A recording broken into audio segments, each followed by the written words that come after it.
اللهم صل على محمد وعلى محمد. بسم الله الرحمن الرحيم. الحمد لله الذي جعلنا من المتمسكين بولاية أمير المؤمنين. اللهم إياك نعبد وإياك نستعين. الصلاة والسلام بالتحية والإكرام على أشرف الأنبياء والمرسلين وأولاده الطيبين الطاهرين المعصومين. ثم الصلاة والسلام على الصديقة المباركة الرازية المرزية عالمة غير معلمة بنت القلم والنون وسر بين الكاف والنون ودليل إرادة كن فيكون محافظة النبوة وناشرة الولاية أم الكتاب أم القرآن أم الأنوار أم الأئمة أم المعصومين أم العلوم أم الهدى أم الحسن أم الحسين أم المحسن وأم أبيها السيدة فاطمة الزهراء سلام الله عليها محمد وعلى محمد. ولعن الله تعالى على أعدائهم أجمعين. أما بعد فقد قال حق سبحانه تعالى في كتابه المجيد وفرقان الحميد. بسم الله الرحمن الرحيم. وما أدراك ما ليلة القدر. بلندتر صلوات. اللهم صل على محمد وعلى محمد. مومنین کرام، سامعین محترم و ناظرین گرامی قدر، آج کی اس مجلس میں آپ سے مخاطب ہوں سدرۃ المنتہا فی العرش، یعنی کہ کربلائے معلی سے، اور آپ کو سرکار حضرت ابوالفضل العباس کے نوری محل کا نوری گنبد اپنے تمام تجلیات انوار کے ساتھ آپ کی آنکھوں کو زیارت سے مشرف کر رہا ہے۔ آپ سننے والے تمام سامعین اور دیکھنے والے تمام ناظرین کی جانب سے بارگاہ حضرت ابوالفضل العباس میں اور بارگاہ کریم کربلا میں، دونوں بادشاہوں کی بارگاہوں میں آپ کی نیابت میں سلام پیش کرتا ہوں، اور دعا ہے میرا مالک آپ تمام کو جلد از جلد کربلا کی زیارت نصیب فرمائے۔ اللہ آمین۔ آج کی اس مجلس ولایت علی 313 چینل کے وساطت سے ہمارے برادر ذی وقار جناب سید انتصار حسین شاہ صاحب، ان کے خانوادہ کی میرا مولا توفیقات میں اضافہ فرمائے۔ جس مشن حسینی کو لے کے یہ چل رہے ہیں، میرا مالک اس مشن کو اپنی بارگاہ میں قبول فرمائے اور ان کی نوکری پہ ان کو اجر عظیم عطا فرمائے۔ آج کی یہ مجلس مخصوص اور منسوب کی گئی ہے اس معظمہ کے ساتھ، اس شہزادی کے ساتھ جس کا اسم مبارک وہی ہے جو رسول کی بیٹی سیدہ کا اسم مبارک ہے۔ اگر ہم دنیاوی اعتبار سے دیکھیں تو دنیاوی اعتبار سے ہر دور میں عورت کا کردار نمایاں رہا ہے۔ جیسا کہ خدا نے جب انسانیت کا آغاز کیا تو انسانیت کے آغاز میں جب ایک حجت کو لباس مرد میں اتارا گیا تو اس کے ساتھ ایک مستور جناب حوا کو اتارا گیا۔ ہمیں ہر نبی کی کہانی میں کہیں نہ کہیں کسی نہ کسی مستور کا کردار نظر آتا ہے، لیکن جہاں اس مستور کے کردار کو ہم نے تاریخ میں دیکھا تو وہ کبھی بیوی کے روپ میں، کبھی بیٹی کے روپ میں، اور کبھی ماں کے روپ میں۔ اگر ہم نے حضرت حوا کو دیکھا تو وہ ماں کا روپ تھا، اگر ہم نے جناب آسیہ کو دیکھا تو وہ اس دور کے ظالم، اس دور کے ایک ملعون شخص کے گھر میں تھی تو زوجہ کی حیثیت سے، لیکن ایک حجت کو اپنی گود میں پال رہی تھی۔ پھر ہم نے جناب مریم کے کردار کو دیکھا تو جناب مریم ہمیں ایک ماں کے روپ میں نظر آئی۔ میں نے تمام خواتین کے کردار کو جب دیکھا تو ہر ایک خاتون ہر ایک دور میں نبی کے ساتھ رشتوں کے اعتبار سے پہچانی گئی، لیکن جب میں نے آل محمد کے گھر کی برگزیدہ مخدرات عصمت کو دیکھا تو یہاں مجھے کہانی بالکل عجب نظر آئی۔ کہ یہاں رشتوں کی اعتبار تو تھا، لیکن یہاں حجت کے ساتھ وفا کا معیار بڑا بلند تھا۔ اگر میں نے جناب سیدہ کو دیکھا تو جناب سیدہ بظاہر رشتے کے اعتبار سے تو رسول کی بیٹی تھی، لیکن یہ واحد بیٹی تھی جس کے احترام میں مجھے اٹھتا ہوا نبیوں کا سردار نظر آ رہا تھا۔ میں نے اس شہزادی کو دیکھا کہ شہزادی چادر کے نیچے آتی ہے تو خدا تعارف کے انداز کو بدل کے تعارف حجتوں سے نکال کے تعارف کا مرکز اس بی بی کی ذات کو بنا دیتا ہے۔ بے شک اگر میں نے شہزادی فاتح شام کو دیکھا تو فاتح شام کا کردار اتنا موزوں تھا کہ جناب فاتح شام رشتوں کے اعتبار سے تو ایک بہن اور ایک پھپھی کے روپ میں تھی، لیکن میں نے اس دور کی امامتوں کو اس شہزادی سے مشورہ کرتے ہوئے دیکھا۔ میں نے اس دور کی حجتوں کو شہزادی کے حکم کے مطابق چلتے ہوئے دیکھا۔ میں نے اس شہزادی کے روپ کو اس انداز میں دیکھا کہ اس کے سامنے وفا کا سلطان نظروں کو جھکائے ہوئے کھڑا ہے اور کرم کا بادشاہ اپنے ہاتھوں کو باندھے ہوئے کھڑا ہے۔ جب میں نے دیکھا تو پھر مجھے یہ نظر آیا کہ یہاں رشتوں کا اعتبار نہیں ہے، اس گھر میں احترام حجت اور اس گھر میں ہر ایک ذات کی اپنی حیثیت ہے اور وہ اسی حیثیت سے پہچانی جا رہی ہے۔ اب آج کی گفتگو ہے میری اس پاک معظمہ شہزادی پہ جس کا نام نامی فاطمہ ہے اور لقب بھی کا کریمہ اہل بیت ہے، اہل بیت کے گھر کی کریمہ۔ سامعین گرامی قدر اور ناظرین محترم کی کمال عجب منظر ہے کہ اس گھر میں یہ شہزادی جو ہے یہ کریمہ اہل بیت ہے، یہ کریمہ مخلوق نہیں، یہ اہل بیت کے گھر کی کریمہ ہے۔ کیا کس گھر کی کریمہ ہے؟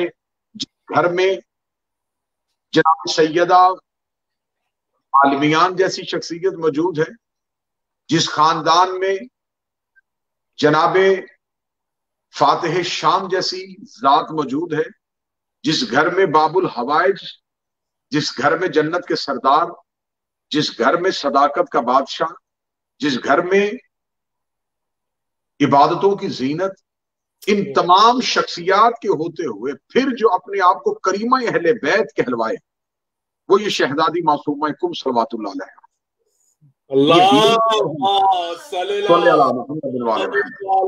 محمد بہت خوب۔ اس بی بی کی جب ہم زیارت پڑھتے ہیں تو زیارت کے جملوں میں ایک جملہ ہے کہ السلام علیکم، میرا سلام ہو اس پہ جو اللہ کے ولی کی بیٹی ہے، بنت ولی اللہ، اخت ولی اللہ، امت ولی اللہ، یہ اللہ کے ولی کی بیٹی ہے، یہ اللہ کے ولی کی بہن ہے اور یہ اللہ کے ولی کی پھپھی ہے۔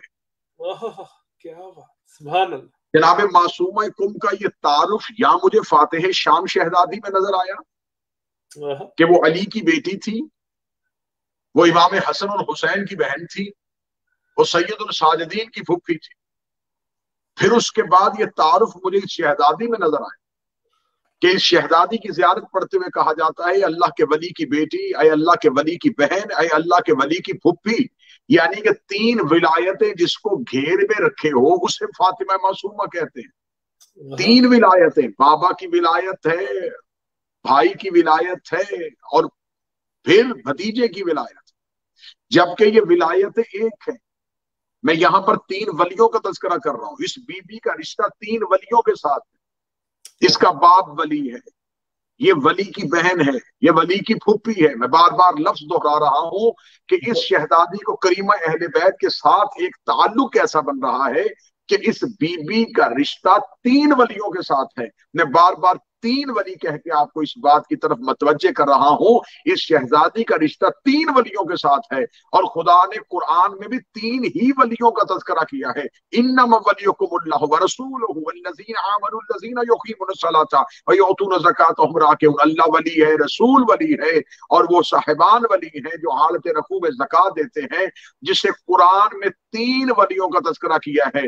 اس شہزادی کا رشتہ بھی تین ولیوں کے ساتھ۔ کیا بات ہے، نعرہ حیدری علی حق۔ پھر اس شہزادی کا کیا منفرد مقام ہے کہ اس کا باپ باب الحوائج ہے۔ یہ شہزادی ہے موسی کاظم کی، بابا باب الحوائج. پھر بھائی ہے تو بھائی کون ہے؟ مشہد کا سردار، شمس الشموس، انیس النفوس. کیا کہنے کہ جس کا باپ باب الحوائج ہے، جس کا بھائی شمس الشموس ہے، اور پھر جس کا بھتیجا محمد التقی الجواد ہے. یہ تین حجتوں کا رشتہ دیکھیے شہزادی کے ساتھ کس قدر منفرد ہے، اور یہ بی تینوں میں مرکزی حیثیت کے ساتھ کھڑی ہے. یعنی رشتے کے اعتبار سے اگر دیکھا جائے تو یہ میری شہزادی میرے مولا کی سب سے چھوٹی دختر ہے، چھوٹی شہزادی. اور جو اولاد حضرت امام موسی کاظم علیہ السلام کا تذکرہ کتابوں میں ہمیں ملا تو وہ یہ ملا کہ ایک روایت ہے کہ 17 بیٹیاں اور 18 بیٹے تھے، اور ایک روایت ہے کہ 20 بیٹیاں اور 20 بیٹے تھے. اگر 17 کی روایت کو تسلیم کیا جائے، 17 بیٹیاں اور 18 بیٹے، تو یہ بھی تعداد بہتر ہے. اور اگر 20 کو دیکھا جائے تو یہ بھی تعداد کافی ہے. میں جو جملہ سمجھانا چاہتا ہوں، مجھے تعداد پہ تعین نہیں کرنا، مجھے شہزادی کا یہ تعارف پیش آپ کے سامنے کرنا ہے کہ 17 کی 17 بیٹیاں، 20 کی 20 بیٹیاں، 18 کے 18 بیٹے، یہ سارے ہی امام کے بیٹے اور امام کی بیٹیاں. اتنے بیٹوں اور بیٹیوں کے ہوتے ہوئے ان میں سے جو اپنے آپ کو کریمہ اہل بیت کہلوائے. کیا بات ہے جیو قبلہ، سبحان اللہ. اگر تعداد اولاد کی کم ہو تو کم اولاد میں سے اپنا امتیاز دکھانا یہ منفرد ہے. یوسف کے 11 بھائی تھے، یوسف ایک تھا. یہاں اولاد امام موسی کاظم ہے، سارے کے سارے ہی فرزندان علی ہیں، سارے کے سارے فرزندان موسی کاظم ہیں، سارے کے سارے ہی آل محمد ہیں، لیکن ان میں سے معصومہ کہلوائی تو یہ شہزادی اس انداز میں کریمہ اہل بیت کہلوائی. لیکن میں نے ہمیشہ کوشش کی ہے کہ جب بھی اس چینل کے وساطت سے ہم کسی کی ذات پہ بات کریں تو اس ذات کے بارے میں جو غلط العام چیزیں ہوتی ہیں ہم ان کی کسی نہ کسی انداز میں نفی کر کے ایک اچھوتی جہت اور ایک منفرد زاویہ آپ کے سامنے پیش کرتے ہیں. اس شہزادی کے بارے میں منبر پہ جب بیانات کیے جاتے ہیں، ویسے تو بہت کم بیان ہوتا ہے، اس بی بی کے بارے میں تذکرہ بہت کم ہمیں ملتا ہے، لیکن جتنا بھی تذکرہ ہوتا ہے، جب تذکرہ کیا جاتا ہے تو تذکرہ کرتے ہوئے کہا جاتا ہے کہ یہ بھائی سے ملنے کے لیے بھائی کی محبت میں مدینہ چھوڑ کے خراسان جا رہی تھی. میں نے پہلے کہا کہ اس گھر میں رشتوں کے اعتبار سے تعارف نہیں کروانا چاہیے. بے شک یہ رشتوں میں ڈھلے ہوئے تھے، لیکن اعتبار ایسا نہیں. اب مجھے بتائیں جس بی بی کے پاس امام علی بن موسیٰ رضا چلے گئے اور وہ چلے گئے خراسان میں، تو 17 یا 19 بھائی، دو روایت میں بار بار کہہ رہا ہوں کہ 18 کی روایت ہے اور 20 کی روایت ہے، 17 بھائی یا 19 بھائی تو مدینہ میں موجود تھے. بھائی کی محبت میں نہیں جا رہی، حجت کی محبت میں جا رہی. کیا بات، بے شک. یہ ہجرت ایک بہن نہیں کر رہی، یہ ہجرت ایک طاقت کر رہی ہے جو ہر دور میں کسی نہ کسی حجت کو ضرورت ہوتی ہے.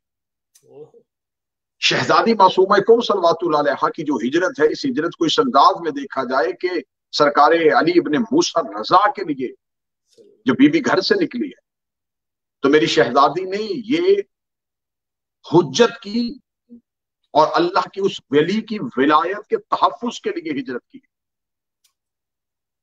یہ ہجرت ایک بہن صرف چھوٹا مقصد نہ کرے کہ ایک بھائی کی محبت میں تڑپ کے جا رہی تھی، ایک اللہ کے ولی کی ولایت کے تحفظ کے لیے جا رہی تھی. یعنی کہ ولایت کے تحفظ کے لیے امام کی بیٹی اور امام کی بہن کو بھی خروج کرنا پڑتا ہے، امام کی بہن اور امام کی بیٹی کو بھی گھر سے نکلنا پڑتا ہے. تو بی بی نے، شہزادی نے اور اس گھر کے پاک مخدرات نے اور پاکیزہ شہزادوں نے ولایت کے تحفظ کے لیے سفر کر کے دنیا کو بتا دیا ہے کہ جب تحفظ ولایت کی بات ہو تو پھر اولاد امام بھی ہو تو ہجرت کرنی پڑتی. نعرہ حیدری یا علی، علی حق. پھر اس شہزادی نے ایران میں جا کے، کیونکہ رسالت مآب جب کا نور جب زمانے میں چمکا تھا تو کیسر و کسرا کے کنگرے گر گئے تھے. تو یہ کسرا کسے کہتے ہیں؟ کسرا ایرانی بادشاہت کو کہتے ہیں. ایران میں بادشاہت کا نظام تھا. مولا امیر المومنین کے بعد فتوحات ایران، رسالت مآب کے بعد جو پہلی خلافت کا دور آیا، فتوحات ایران کا سلسلہ شروع ہو گیا. لیکن ایران میں یہ جو بہت بڑی سرزمین تھی، اس پہ کسی ولی اور کسی ولیہ کا پہنچنا بڑا ضروری تھا. تو اللہ کا ایک ولی اور ایک ولیہ، ایک بھائی اور ایک بہن، ایک حجت اور ایک حجت کی طاقت، ایک ولی مطلق اور ایک محافظہ ولایت، یہ دونوں مدینہ سے نکلتے ہیں اور سرزمین ایران کو، سرزمین خراسان کو، سرزمین فارس کو اپنے پاؤں کے نور سے منور کرتے ہیں. اس شہزادی نے آج بھی بی بی کا روضہ مبارک کم میں شفاعت کا مرکز بنا ہوا ہے. اور بی بی کے بارے میں سرکار، میں یہاں پہ پہلی حدیث کوٹ کرنے لگا ہوں. یہ حدیث کس نے پڑھی؟ دیکھیے، ہمیشہ ایک بات یاد رکھیے، شخصیت دنیا میں آتی ہے، اپنا تعارف، اپنا کردار پیش کرتی ہے، اس کے بعد اس کے فضائل پڑھے جاتے ہیں. ہر ذات کے دنیا میں آنے کے بعد اس کی فضیلت ظاہر ہوتی ہے، پھر فضائل پڑھے جاتے ہیں. ابھی شہزادی دنیا میں نہیں آئی. امام جعفر صادق مدینے میں بیٹھ کے کہہ رہے تھے کہ کم میں ایک میری اولاد میں سے ایک بیٹی مدفن ہوگی، جس نے جنت کی زیارت کرنی ہو وہ کم میں چلا جائے. کیا بات ہے قبلہ، بات خوب. یہ آج بھی حدیث، آپ شہزادی معصومہ کم کے حرم میں داخل ہو تو آپ کو باب قبلہ سے آگے جائیں تو آپ کو یہ حدیث امام صادق کی ملے گی کہ امام صادق فرماتے ہیں کہ جنت اور کم دونوں برابر ہیں. بے شک. یعنی کہ شہزادی کا حرم اور جنت دونوں برابر ہیں. میں لفظ تبدیل کر دیتا ہوں، اگر کسی نے جنت کا تصور دیکھنا ہو تو وہ کم میں جا کے معصومہ کا حرم دیکھ لے. کیا بات ہے قبلہ، کیا بات ہے، بہت خوب. یعنی کہ تمثیل اس انداز سے فرزند رسول نے نہیں کہی کہ فرزند رسول نے یہ کہا ہو کہ اگر تم میں سے کسی کو جنت میں جانے کی خواہش ہو تو وہاں جا کے دعا کرے. فرمایا اگر جنت جانا چاہتے ہو تو کم میں معصومہ کے حرم میں چلے جاؤ. پھر دوسری حدیث امام نے کوٹ کی، اور یہ حدیث ہے 8ویں شہنشاہ کی. 8ویں شہنشاہ فرماتے ہیں کہ جس نے کم میں ہماری بہن فاطمہ کی زیارت کی، اللہ نے اس پہ جہنم کی آگ کو حرام کر دیا. اللہم صلی اللہ محمد. شہزادی امام موسیٰ کاظم علیہ السلام کے گھر میں میری پاک شہزادی کا ہمیں تاریخ سے علمی حیثیت میں ایک واقعہ ایسا ملتا ہے کہ امام موسیٰ کاظم علیہ السلام سفر میں تھے اور کچھ لوگ امام موسیٰ کاظم کے دروازے پہ گئے اور کچھ شرعی مسائل کے حل کے لیے گئے کہ ہمیں دین الہی میں اس مسائل کا حل دریافت کرنا ہے کہ اللہ کے ہاں دین میں، شریعت میں ان سوالات کا کیا جواب ہے. جو ہی وہ امام موسیٰ کاظم کے دروازے پہ پہنچے تو دروازے پہ دستک دی، اندر سے خادمہ آئی. خادمہ دروازے پہ رکی، آئے ہوئے مہمانوں سے پوچھا، انہوں نے کہا کہ ہم فرزند رسول سے ملنا چاہتے ہیں. تو فرمایا کہ فرزند رسول کسی اہم کام کی غرض سے شہر سے باہر گئے ہوئے ہیں. انہوں نے کہا کہ ہم تو کچھ سوالات کے حل کے لیے گئے تھے تو ہم واپس جا رہے ہیں، لیکن کیا خبر تھی کہ اس دروازے سے واپس جانا اس دروازے کی توہین ہے. اگر وہ پہنچ ہی گئے تھے صاحب سلونی کے دروازے تھے تو صاحب سلونی کے دروازے سے یوں خالی واپس پلٹ نہیں سکتے تھے. خادمہ نے کہا رکیے، آپ مجھے بتائیں کہ آپ کے سوالات کیا ہیں. انہوں نے کہا ہمارے سوالات تو ہم امام کے سامنے بیٹھیں گے تو امام کے سامنے پیش کریں گے. خادمہ نے کہا کہ اپنے سوالات کو ایک کاغذ پہ تحریر کرو اور وہ کاغذ کا ٹکڑا میرے حوالے کرو. انہوں نے کہا جب امام یہاں پہ ہے ہی نہیں تو پھر آپ سوالات کو لکھوا کیوں رہی ہیں؟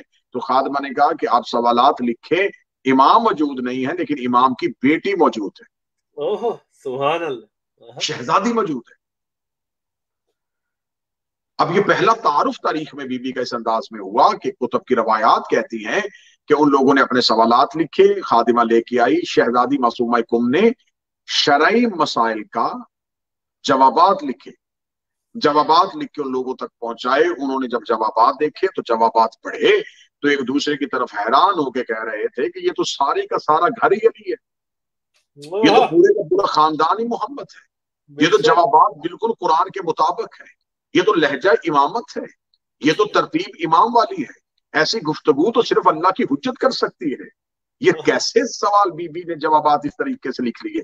خوش ہو کے مدینہ سے شہر سے باہر جا رہے تھے یا رستے میں امام موسی کاظم سے ملاقات ہوئی؟ امام موسی کاظم نے ملاقات کے بعد پوچھا کہاں آئے تھے؟ فرزند رسول آپ کی زیارت کے لیے آئے تھے، سوالات کا حل چاہتے تھے۔ فرمایا پوچھو تمہارے سوال کیا ہیں؟ مسکرا کے کہنے لگے دروازے سے جواب مل گیا ہے۔ امام نے فرمایا کس نے جواب دیا ہے؟ فرمایا خادمہ نے آپ کی بیٹی آپ کی شہزادی سے جوابات لکھوائے ہیں۔ امام نے کہا بتاؤ مجھے وہ سوالات کہاں ہیں اور لکھے ہوئے جوابات کہاں ہیں؟ جو ہی جوابات پہ امام موسی کاظم کی نظر پڑی تو آج کی گفتگو کا قیمتی ترین جملہ ہدیہ کرنے لگا ہوں۔ امام موسی کاظم نے اپنی بیٹی کی تحریر کو پڑھنے کے بعد چوما اور آنکھوں سے لگا کے کہا میرا باپ تجھ پہ فدا ہو، تو نے بالکل ویسے ہی لکھا جیسے حجت کو لکھنا چاہیے تھا۔ نعرہ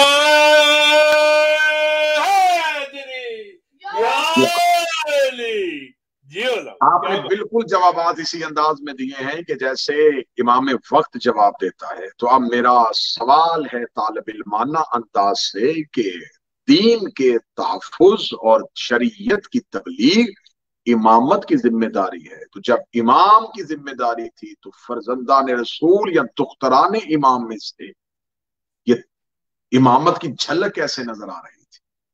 تو پھر پتا چلا کہ سارے کا سارا گھرانہ نور ہوتا ہے، ہر ایک لہجہ علی ہوتا ہے۔ ان کی بیٹیاں بھی جب چاہیں تو علی بن کے گفتگو شروع کر دیتی ہیں اور علی بن کے لکھنا شروع کر دیتی ہیں۔ بے شک بے شک۔ شہزادی کے عنوان سے ہمیں کتب میں مختلف قسم کی روایات ملتی ہیں، جو روایات شہزادی سے مروی ہوئی ہیں۔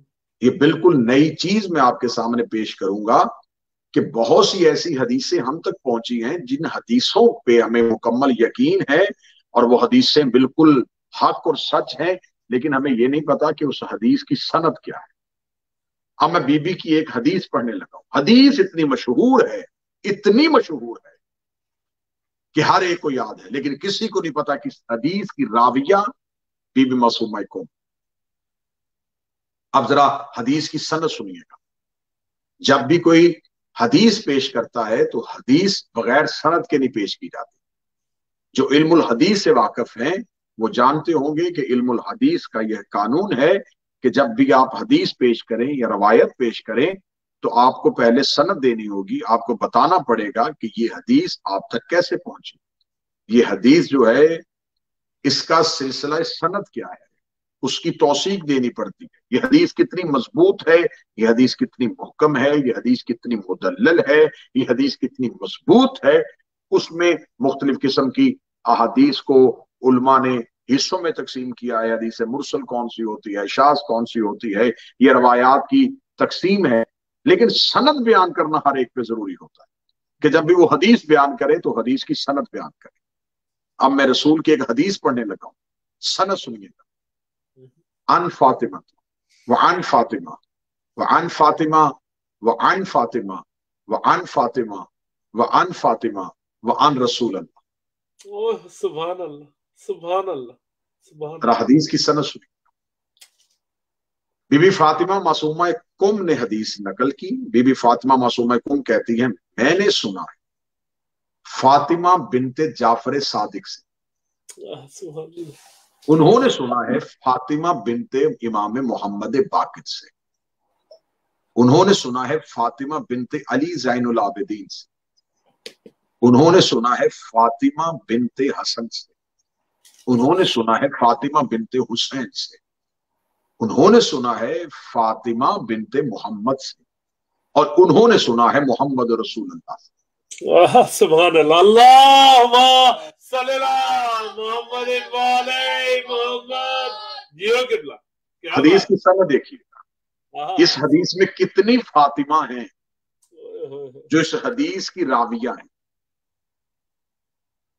یعنی کہ ہمارے پاس ایک حدیث بہت گھروں میں مشہور پڑھی جاتی ہے، حدیث قصہ عن جابر بن عبداللہ الانصاری عن فاطمہ الزہرا۔ یہ حدیث راوی ہے جابر اور اس نے سنا ہے جناب سیدہ سے، اور حدیث مضبوط ہو گئی۔ جس میں ایک فاطمہ ہے وہ حدیث اتنی بابرکت ہو جاتی ہے، جس میں 7 فاطمہ آ جائیں۔ سبحان اللہ، جیو قبلہ، سبحان اللہ۔